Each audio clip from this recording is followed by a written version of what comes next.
हर हर नर्मदे। माँ नर्मदा जी की महिमा। पतित पावनी मोक्षदायिनी पाप विनाशिनी भक्तदायिनी। हे माँ नर्मदे, कोटि कोटि प्रणाम। भोलेनाथ को कोटि कोटि प्रणाम। माँ नर्मदा के कई नाम हैं, उन्हें कई नामों से पुकारते हैं। कोई उन्हें नर्मदा तो कोई नम्रता, तो कोई मगरवाहिनी, कोई रेवा, कोई सोन, कोई भद्रा, कई नामों से पुकारते हैं। युधिष्ठिर के पूछने पर ऋषि मार्कंडेय जी ने बताया कि वायुदेव के पूछने पर शिवजी ने वायुदेव को बताया, वायुदेव से फिर कार्तिकेय जी, और कार्तिकेय जी से वशिष्ठ जी, और वशिष्ठ जी से पाराशर ऋषि, और उनसे उनके शिष्यों के पास आया। 100,000 श्लोक वाली संहिता जो शिवजी ने सुनाई थी, वही अब वर्णन आता है, जिसमें नर्मदा जी की उत्पत्ति का वर्णन आता है। हम जब भी कोई कथा सुने तो हमें 3 चीजों का ध्यान रखना चाहिए। ईश्वर के प्रति श्रद्धा, विश्वास और प्रेम। हमारे मन में ये 3 चीज अवश्य होनी चाहिए। उसी से हमें उस कथा का पूरा पुण्य मिलता है। प्राचीन काल में भगवान शिव जी ने उमा सहित सब लोगों के हित में एक महान तप किया।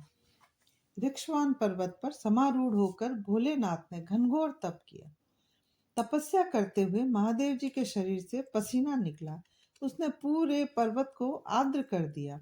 पूरा पर्वत नम हो गया और उसी पसीने से माँ नर्मदा जी का प्राकट्य हुआ। उसी से पुण्य सलीला माँ नर्मदा प्रकटी, और सबसे पहले वो माँ एक सम्यक स्त्री के रूप में प्रकट हुई और सतयुग में रुद्रदेव की 10,000 वर्ष तक तपस्या की। तब शंकर जी प्रसन्न हुए और प्रसन्न होकर वो बोले, भोलेनाथ ने कहा, हे महाभागे, हे पुत्री, आपके मन में जो भी इच्छा हो और जो भी मनोकामना हो वो हमें बताओ, हम पूरी करेंगे। तब सरिता ने हाथ जोड़कर कहा, हे प्रभु, स्थावर जंगम सब नष्ट हो जाने पर भी मैं नष्ट ना हूं, मैं अक्षय बनी रहूं, मेरा कभी क्षय ना हो। सरिताओं, सागरों और पर्वतों के नष्ट होने पर भी मैं अक्षय बनी रहूं और पुण्यदायिनी बनी रहूं। पापी व्यक्ति भी यदि मेरे जल में नहाए तो वो भी पाप मुक्त हो जाए। उन्होंने कहा, हे पितामह, उत्तर प्रदेश में महापातक नाशिनी माँ जानवी गंगा जी हैं। माँ गंगा जी का एक नाम जानवी भी है। इसका नाम का कारण है कि भागीरथ ने जब तपस्या की तो माँ गंगा धरती पर आने को तैयार हो गई, पर इनके वेग को कौन सहेगा, तो महादेव जी ने अपनी जटाएं खोल दी और जब गंगा जी धरती पर आई तो उसी समय एक जुहू नाम के ऋषि ने अपनी अंजलि में भरकर पी लिया।